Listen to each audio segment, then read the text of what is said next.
hi. The reason being I didn't want to aggravate you by sending you messages saying thank you for your message. Okay. I find that really startling, being as I've had a letter from DWP basically calling me abusive and all the names under the sun, basically. I have replied to that letter, and what I've requested that you do is please can you add that to my UC50 form, because you've actually captured beautifully how my mental health is presenting when faced with the DWP. You've captured it wonderfully. You know, you've put me in poverty. I'm so stressed out, I'm unable to work. You haven't incentivised me. You've actually decentivized me to work. So if you could send that over in my UC40, that'd be fabulous, thanks, because that's actually backing up what I'm telling them. The UC50, I think that'll be down to yourself, but I will check with my line manager. Yeah, that's fine. I mean, I'm quite happy to send that over to them as well, but I just want to say thank you, because you've captured that really well, you know, because what you're seeing is stress. You're seeing stress and upset. And I'll tell you why I'm stressed and upset. Because when you took money off me incorrectly and have stopped and started my benefits, you've put me into poverty. And now my daughter's working as a sex worker. Because she felt she needed to do that. And that's why I'm upset, Emma. I understand your Speechless. You don't understand at all. You don't. This system is not fit for purpose. I'm not well enough to work.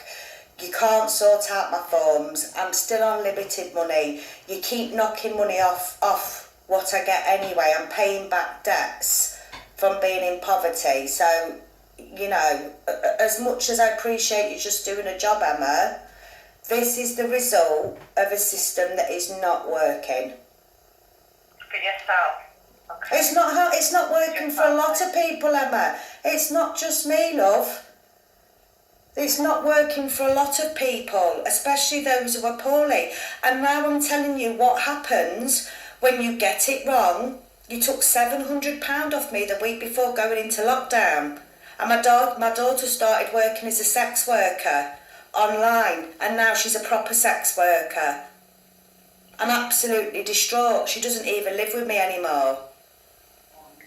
Do you know if she's got support from, you know? Yes, because I'm pushing for those support for her. But the end level is she wouldn't have been doing this if we had enough money, Emma.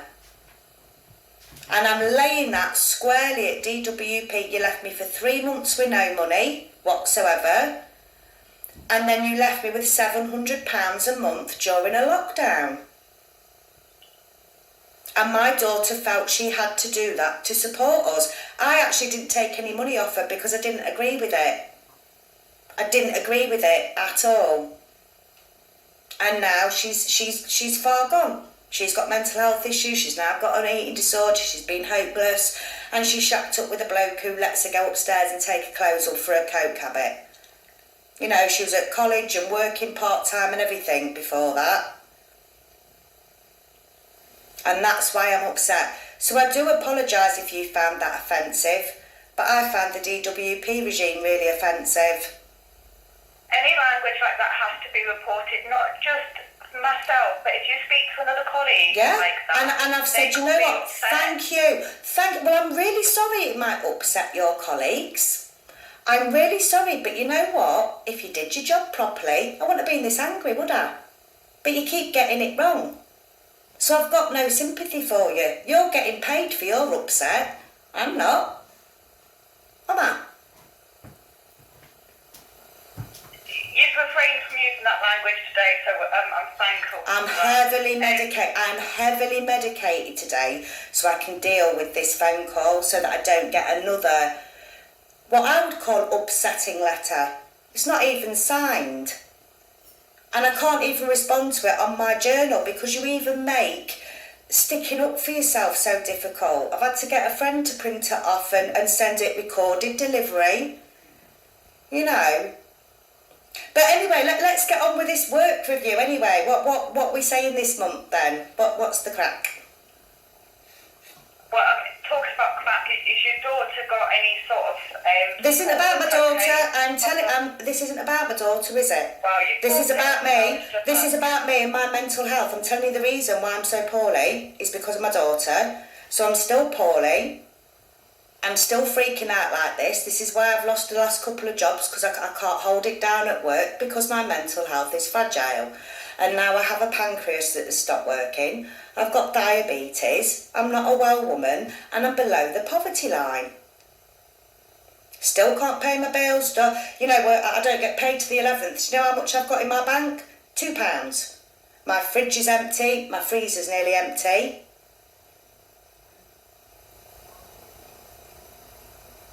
So, what do you suggest, Emma? Well, I mean, I know you're going to get paid on the 11th. Yes, and it'll go straight in and it'll go straight out, because I only get 1,200 quid for that. The rest tries to keep my car on the road, which actually I'm going to have to sign off. I've had to do a just give in to get my car fixed because I don't have enough money for my car, and I need my car because of my back issue. I can't work that far, that's why I get PIP. So what are the questions today then? How are we going to incentivise me getting well today? Okay, there are provisions available to you, such as work and health programs. Okay, they are tailored around health conditions. It's obviously up to yourself if you want to go forward with that. No, because I'm not fit enough for it. And last time you referred me to an agency that had been headhunting me to go and work for them. Right, okay. No amount of work programme is going to fix my pancreas, is it? Is that work programme going to fix my back? Is it going to help with my mental health? Is it going to get me out of poverty? No. Getting my UC 50, I'm not well enough, Emma. I'm not even leaving the house at the moment. My car is off the road, I'm housebound, I can't get out.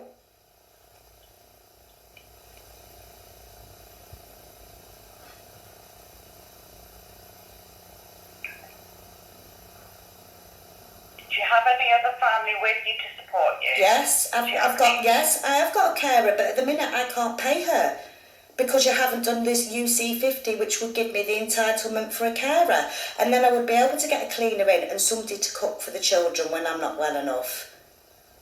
But that hasn't been done yet, has it? So I can't do that. So the things you're suggesting aren't much use, are they? If you're finding they're not very useful before you've even tried them, that is obviously up to yourself. You know what, Emma? Because the previous things you've sent me on, so I'll tell you what you sent me on before. You've sent me on a focus back to work thing, and you sent me into the job centre, and I got put in a little room along with all the job seekers. And the first slide was how to do a CV. Well, I used to work for DWP many years ago. A CV isn't the problem, but I sat there. And then the second bit was making yourself more employable. I've got a master's. When I can get a job, I can get really good jobs. And I haven't got them through the job centre because you don't have those jobs. Your services aren't catered for people like me. They are catered for people that are hopeless.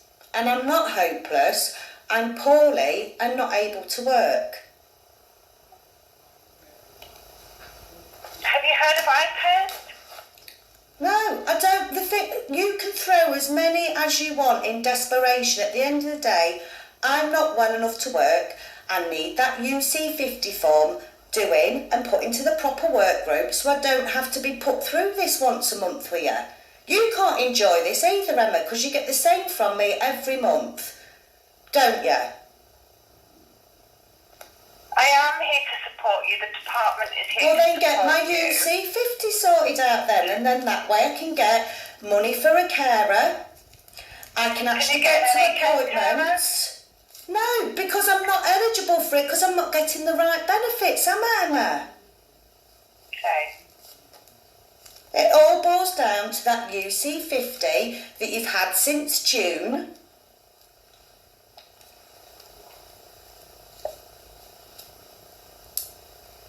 Yeah, it's still getting looked into. Yeah, it's not good enough. You know how you could help me? You could push that through. That would be really helpful. Because that's that ticket to me getting better and getting the support I need at home so that I am employable. But I'm telling you, nobody would employ me at the moment. I'm not well enough. When I'm not sat on the toilet, you know, I've got backlogged appointments. Our NHS can't cope at the minute. I've got referrals for whatever's in my lung. I've got referrals for my pancreas. I've got referrals for my mental health. I've got referrals for physio for my back. Can you sort that out for me to make it so that I'm fit for work? You know the answer to that. Yeah. So what's the point of this call, Emma?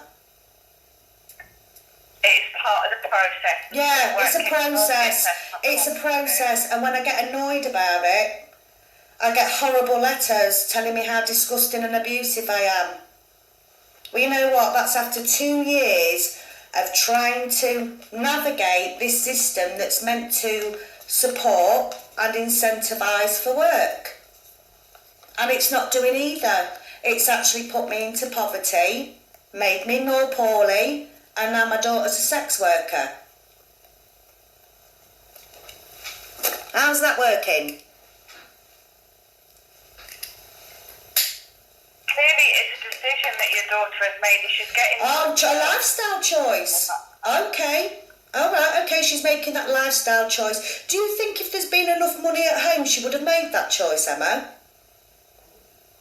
If I was able to financially support her as I have done for the last 20 years, do you think she would have made that choice? Obviously, I can't comment. No, she wouldn't have done. Because there wouldn't have been a need to bring money in, would there? Okay. So if you're not interested in iPads and you're not interested in the way... It's not that I'm not interested, don't twist my words. I'm not well enough. I'm simply saying that the stuff that you have on offer isn't any good for me. You've never got me a job. In the last 10 years, I've always got my own job. I'm quite capable of preparing myself for work. I'm quite capable of job searching. I'm quite capable of going to an interview and bagging a job. And you should see that through my employment history. I don't need your help getting a job. I need your help to be put on the right rate that recognise that I'm not fit for work and give me the right amount of money so I can get the care that I need and to actually lift me above the poverty line. That would be helpful, but you can't do that. So what's the point of this call? Okay, well, the point of this call is to make sure that you're okay. To tick a box, You're Emma. claiming... It's to tick a box. And if you don't tick that box, you sanction me. It's fabulous. You know, I get this is your call for, you know, your sick note 3 times, and then remember, we're going to sanction you. Because that incentivises people to get better and get into work, doesn't it? Taking more money off them. As long as you're attending your appointment. Yeah, well, what if I wasn't well enough? What if I wasn't well enough to take this appointment tomorrow? Would you sanction me? Yes. It doesn't work like that. So why send out the sanction warning then if it doesn't work like that? They're automatic to let you know. Exactly, it's part of a system to bully when people aren't well. Bullying them into sitting to these conversations, which I hope you know they help other people get shoved into minimum wage, low skilled jobs, which is the only thing you've got on your system. But for people like me, they're not helpful. I find it really stressful. I've had to double drop diazepam just to take this call so that I don't get angry with you, Emma. Does your doctor know that? Yes. Okay. Yes, my doctor's really supportive of it, because you know what? They think you're a joke because they're sending in sick notes and then you're saying we don't believe you. And GPs are sat there going, well, hang on. We're not saying that. Yes, We're not they saying do. we don't I'm believe sending you. in sick notes, and you lot have to health assess me before you'll pay me it. Those sick notes from doctors should show you I'm not well. The government have took it upon themselves to act above GPs who are medically trained, and you send in your healthcare professionals to do assessments. They can't even get that right. They've got me down as driving a manual car. I've drove an automatic for years because of my back.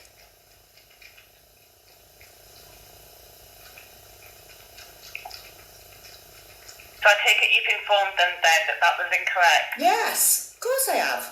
Not daft, am I? But you know what? I feel sorry for people that aren't educated, that get bullied back into work by you lot when they're not fit enough. And you know what it does? All it does is makes your income go up and down while you're stopping and starting work, which is exactly what's happened to me. 8 benefit changes in 2 years, and you stop my money completely for 3 months. And then during lockdown, all I got was 700 quid. Couldn't even pay my rent, and nowhere was open to get it sorted out. Do you think that was good for my mental health? Do you think that incentivised me to get back to work?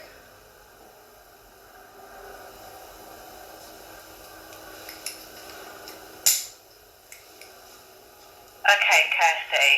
I'm going to book another appointment with you. Thank you.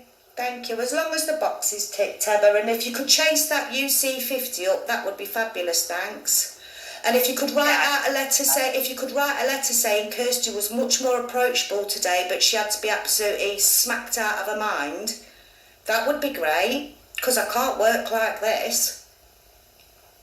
Zombie.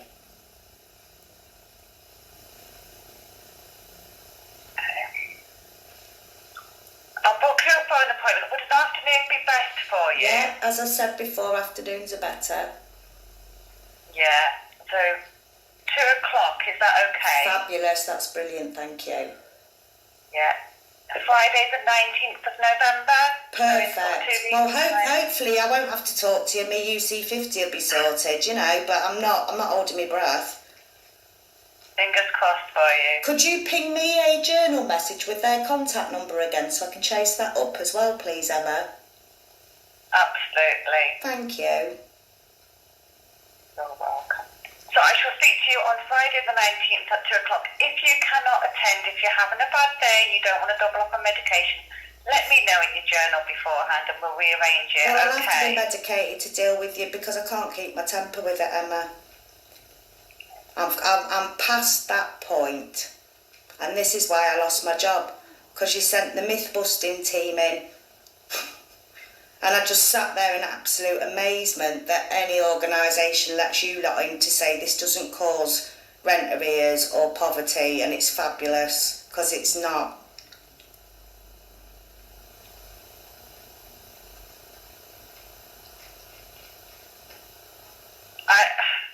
I know you're going to probably say, no, you don't. I do get your frustration, okay? Because, you know, you are on a health journey, if you like, and you don't want to be attending these appointments. So They're a waste of your time and mine. Okay. They're a waste of your time and mine, and I feel actually your time and your skills and your effort are being wasted on me when actually they could be put on to, say, people like my daughter that are thinking about going into the sex industry instead.